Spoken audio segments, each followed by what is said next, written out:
आपलंही स्वतःच्या हक्काचं एक घर असावं.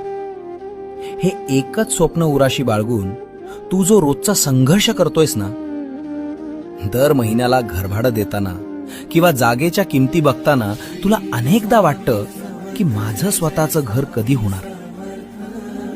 स्वतःच्या हक्काचा एक कोपरा असावा जिथे कुणीही उठून जा म्हणणार नाही आणि भिंतीला खिळा ठोकताना कोणाची परवानगी घ्यावी लागणार नाही. ही तुझी एक साधीशी तळमळ आहे. आई वडिलांना त्यांच्या हक्काच्या आणि सुखाच्या घरात ठेवण्याचं तुझं जे स्वप्न आहे ना, त्यासाठी तू स्वतःच्या इच्छा मारून एक एक पैसा साठवतोयस. पण बाळा, निराश का होतोस? तू जे घराचं स्वप्न बघतोयस त्याचा पाया मी कधीच रचून ठेवलाय. तुझ्या आई वडिलांच्या डोळ्यांतलं ते घराचं स्वप्न पूर्ण करण्याची जबाबदारी आता माझी.